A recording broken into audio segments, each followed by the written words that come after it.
Leo and Lara, updating you on our fertility journey. This is vlog number 2. So last time we left you, we were just about to go out to Ukraine and meet the BioTex clinic.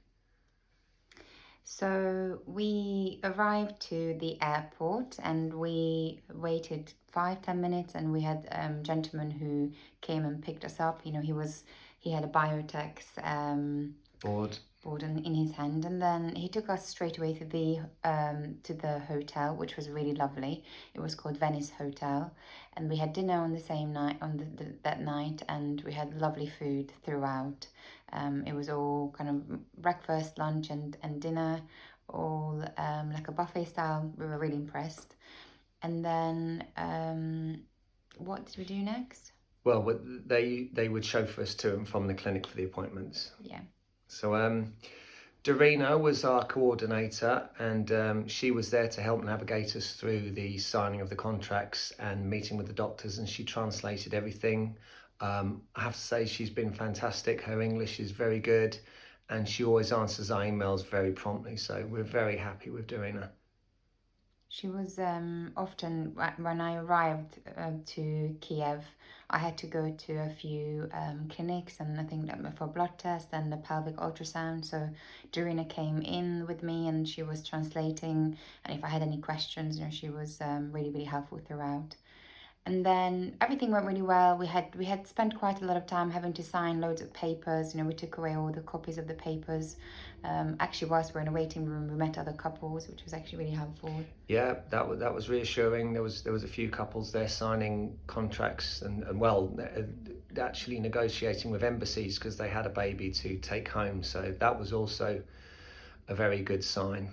And then when we got home, we were given access to a website where we could pick our own donors for the donor eggs, yeah. For donor eggs, and we were really, really impressed.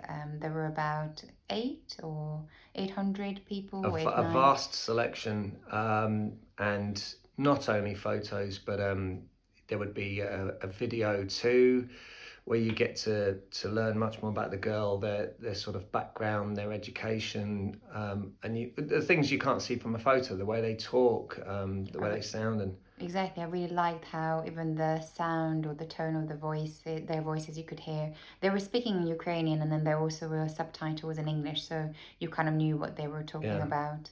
But yeah, I suppose you just had a really good feel for, I mean, you don't know, but we felt like we had a really good sense of the person there, just the way they're holding their bodies and their weight and height, and just overall. Well, definitely considering other clinics that we had spoken to before, they don't allow you to choose your donor eggs. You're matched on hair color and eye color, and that's about it. And you never get to see a picture of the donor or anything. So this was definitely impressive. So once we got access to this website where they have all the donors, this bank of donors, we chose our top 3 or top 5, and then we emailed Dorina, our the person who helps us in BioTex, and they got back to us the same day saying that our number 1 donor who we picked was available, and she was very happy and keen to go ahead with the donor egg collection. Yeah, a few of our choices were available actually, but the number 1 was obviously available, so we went with that, and then we were pretty much ready to go as we already had the medication given to us. So yeah, join us in our next vlog for what happens after that. Brilliant.